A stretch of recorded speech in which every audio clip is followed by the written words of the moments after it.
So hi, my name is Austin Saxon. This is roleplay assignment number 2.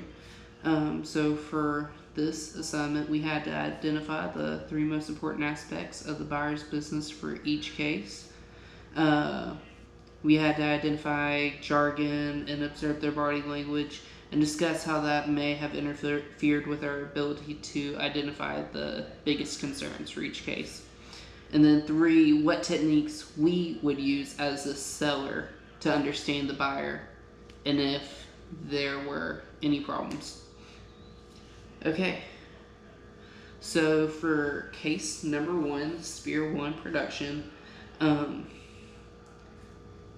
we as a company really like to facilitate relationships with our clients, because one thing big about us is our customers depend on us creating events to help get closer to their clients. So to do that, we need to be close to our clients so we can help them facilitate that relationship with their clients.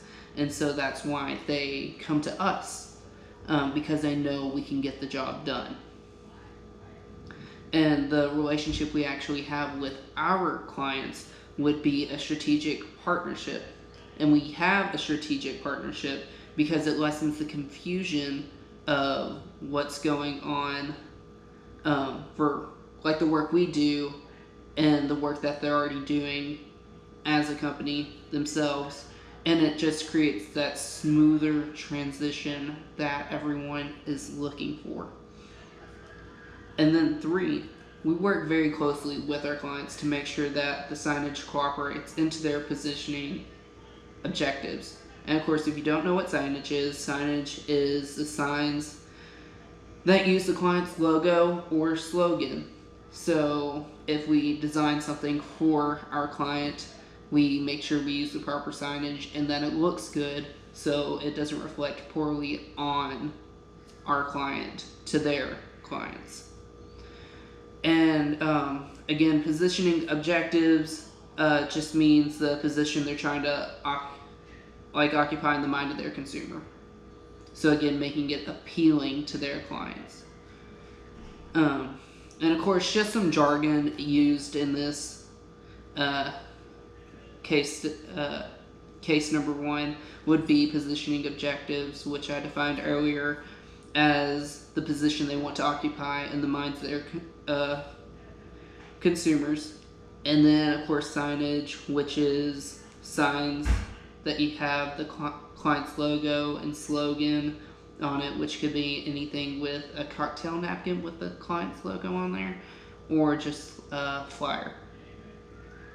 And of course, if we don't get the signage correctly or they don't like the signage, then that's bad business for us. So we try to make sure that we get it right the first time and that it goes directly with the position they're trying to occupy in their consumer's mind. And then the major, when it comes down to what techniques we use to understand the buyers, is 1, active listening. We have to make sure we actually hear what our client wants. I mean, because you can be listening but still not picking up on everything that they're wanting. So we make sure that we're paying attention and that we pick up on all those little details that our client is looking for. Correct body language. We don't want to be shut off to the world and make it look like we are not interested in our clients when we actually are, but at the same time, we don't want to feel uncomfortable when speaking to our clients. And then, of course, both of those help us understand what the buyer really wants. And in the end, that's how you make a sale. When you understand what the buyer wants and you're meeting those wants with the services you are providing. And then case number 2, which is McLean Properties Real Estate. So the 3 main things that we are offering to our clients and that our clients want is understanding the needs of our clients. They want to feel like we are understanding them and what they are looking for when it comes to the property they are looking for. And of course, we do have experience with numerous types of businesses, which in the business world, experience is gold. And so, like some of the experience we have is with retail chains, as well as, well, which isn't just fashion. It's also restaurants, dry cleaners, banks, you name it. We help supply them property. It could be dental care, or it could even be optometry chains. It doesn't matter. We are supplying the property for them. And of course, we're also very research oriented. We do that by using our site selection teams, which review traffic patterns and demographics of the areas in order to pick the best place for their stores or offices or whatever they are needing at the time. And of course, we'll then review our site plans, which lay out shopping centers and development areas, so that we know that whatever property we do find, you're using the prime of it. And of course, traffic patterns. It doesn't matter if you have a beautiful property spot if you don't have the traffic driving by it or walking by it. Without traffic, you're not going to have any business. And so we make sure and check that it's a high traffic area. So that way you're guaranteed at least some sales from that. And of course, the geodemographics are very important. It pretty much is, it looks at the type of people that live in that geographic area. And so if you are,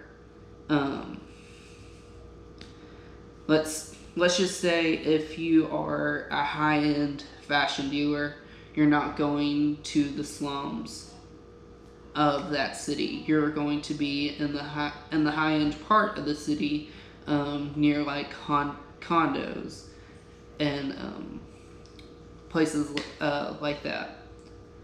And so we make sure the geodemographics fit with your business. And of course, again, some of the jargon used would be like geodemographics, or I consider site selection team and site plans jargon. Some don't, but when talking to buyers or our clients, they may not understand all those terms, and so it's my job to make sure that they do understand those terms. And one that I've not mentioned yet is their RFP, which is a request for a proposal. Now, usually we're doing proposals for numerous companies at once while showing them numerous properties at once. But occasionally we do get that one business that specifically comes to us and asks us to look into a certain property for them, or they're looking for that one property, and so they come to us and we help supply them with that property. And of course, big businesses aren't all our business. We also work closely with small businesses too, because the small business world is the backbone of our economy. And so we make sure that they are also getting the correct property needed so that, again, they can be profitable.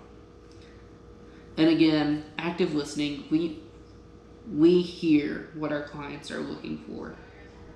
And we go out there and we find the perfect property for them. And then, correct body language. We don't want to discourage our clients from shopping or purchasing property from us. So we make sure that they understand that we are here for them through our body language. And then, of course, using both of those to understand what the buyer wants. So again, we can find them that perfect property. And then case number 3, Dart Paper Products Manufacturing. Okay, so the top 3 things that they're looking for us is, what are our margins? And of course, margins is how much money we make per sale. Margins are very important. It's very big, because you want to know as a client how much of the money that you're paying is going to us and how much is going to actually producing the product. And so if the product cost $5 to the client, but it only costs us 10 cents to make, it may discourage the buyer from buying that product because of the margin of profits we're actually gaining from that. Two, we are very eco-friendly. We make sure that we use polystyrene foam instead of paper, because when paper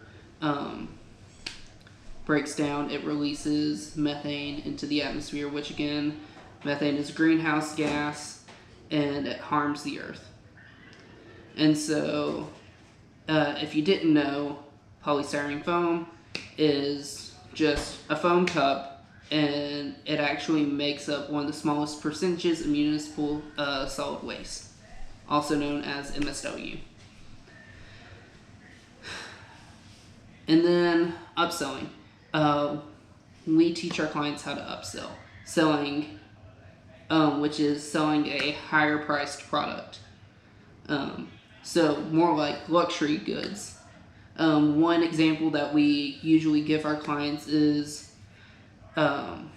you move a buyer from a wire feed welder to a stick welder, which is of course more money, so they make more money from it. And some of the jargon, again, that I consider jargon is polystyrene foam. Not all our clients know what that is, so I make sure that they do know what that is, that they are informed on what that is. And municipal solid waste, also known as MSW, which again is just one of those random terms that you don't necessarily need to know, but it's helpful that you do know. Biodegradation, which is of course the breakdown of waste products over time. It's just one of those fancy scientific words that usually buyers will get confused over, but again, we're not trying to hide anything here, so we want you to know what that word means. And of course, margins was how much money we make per sale, which again, important to the buyer because they want to know the money is going to the right place and that we are not ripping them off.